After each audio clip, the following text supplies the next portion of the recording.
Chapter 25 The Great Glass Elevator. "I've never seen anything like it," cried Mr. Wonka. "The children are disappearing like rabbits.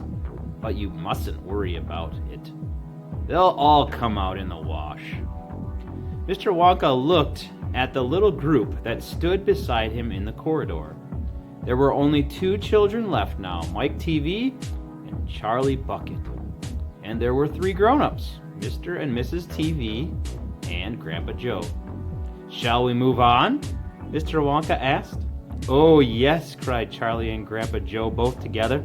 "My feet are getting tired," said Mike TV. "I want to watch television." "If you're tired, then we better take the elevator," said Mr. Wonka. "It's over here. Come on. In we go." He skipped across the passage to a pair of double doors. The doors slid open.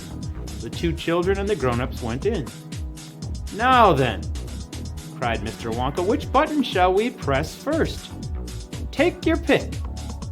Charlie Bucket stared around him in astonishment. This was the craziest elevator he'd ever seen. There were buttons everywhere.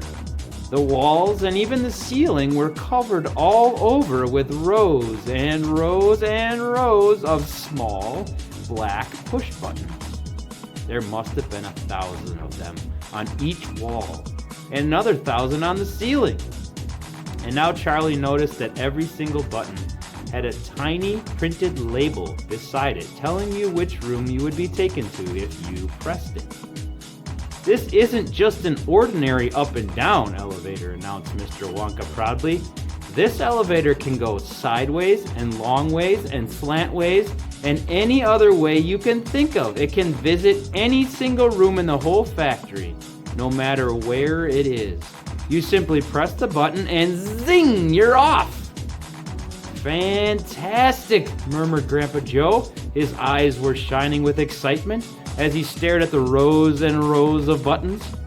"The whole elevator is made of thick, clear glass," Mr. Wonka declared. "Walls, doors, ceiling, floor, everything's made of glass so that you can see out." "But there's nothing to see," said Mike TV. "Choose a button," said Mr. Wonka.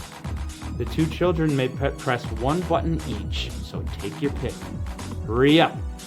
In every room, something delicious and wonderful is being made." Quickly, Charlie started naming off the labels alongside the buttons. "The Rock Candy Mine, 10,000 feet deep," it said on one.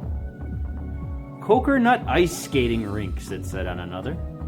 Then, "Strawberry Juice Water Pistols. Toffee apple trees for planting out in your garden, all sizes. Exploding candy for your enemies. Luminous lollies for eating in bed at night. Mint jujubes for the boy next door. They'll give him green teeth for a month.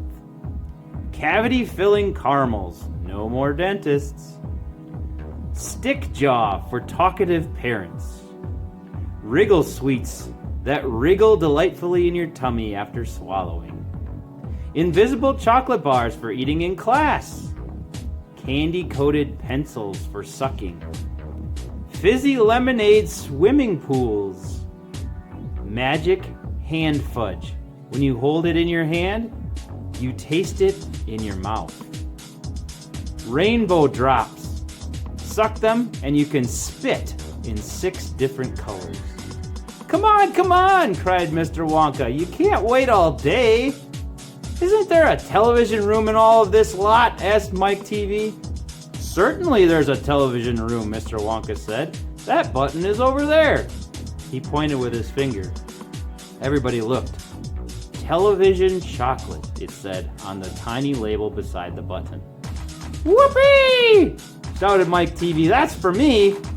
He stuck out his thumb and pressed the button. Instantly, there was a tremendous whizzing noise. The doors clanged shut, and the elevator leaped away as though it had been stung by a wasp. But it leapt sideways, and all the passengers, except Mr. Wonka, who was holding onto a strap from the ceiling, were flung off their feet onto the floor. Get up! cried Mr. Wonka. roaring with laughter. But just as they were staggering to their feet, the elevator changed directions and swerved violently around a corner, and over they went once more. "Help!" shouted Mrs. TV. "Take my hand, madame," said Mr. Wonka gallantly. "There you are. Now grab this strap. Everybody grab a strap. The journey's not over yet." Old Grandpa Joe staggered to his feet and caught hold of a strap. Little Charlie, who couldn't possibly reach as high as that, put his arms around Grandpa Joe's legs and hung on tight. The elevator rushed on at the speed of a rocket. Now it was beginning to climb. It was shooting up and up and up on a steep, slanty course as if it were climbing a very steep hill. And then suddenly, as though it had come to the top of a hill and gone over a precipice, it dropped like a stone, and Charlie felt his tummy coming right up into his throat. And Grandpa shouted, "Yippee! Here we go!" And Mrs. TV cried out, "The rope is broken, we're gonna crash!" And Mr. Wonka said, "Calm yourself, my dear lady," and patted her comfortingly on the arm. And then Grandpa Joe looked down at Charlie, who was clinging to his legs, and he said, "Are you all right, Charlie?" Charlie shouted, "I love it. It's like being on a roller coaster." And through the glass walls of the elevator, as it rushed along, they caught sudden glimpses of strange and wonderful things going on in some of the other rooms. An enormous spout with brown, sticky stuff oozing out of it onto the floor. A great craggy mountain made entirely of fudge, with Oompa Loompas all roped together for safety, hacking huge hunks of fudge out of its sides. A machine with white powder spraying out of it like snowstorm. A lake of hot caramel with steam coming off it.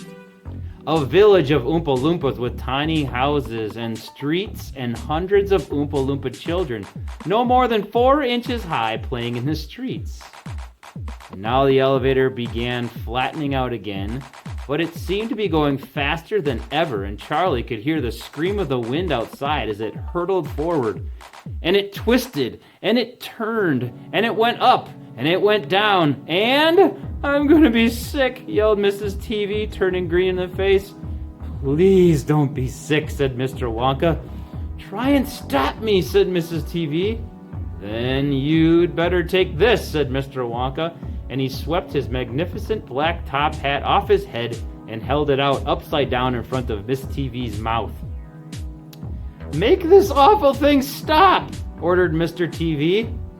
"Can't do that," said Mr. Wonka. "It won't stop till we get there. I only hope no one's using the other elevator at this moment." "What other elevator?" screamed Mrs. TV. "The one that goes the opposite way on the same track as this one," said Mr. Wonka.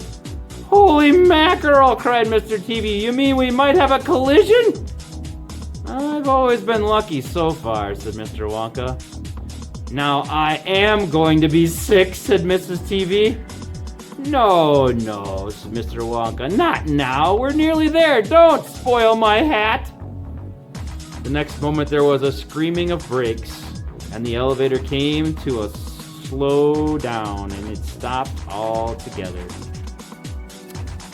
"Some ride," said Mr. TV, wiping his great sweaty face with a handkerchief.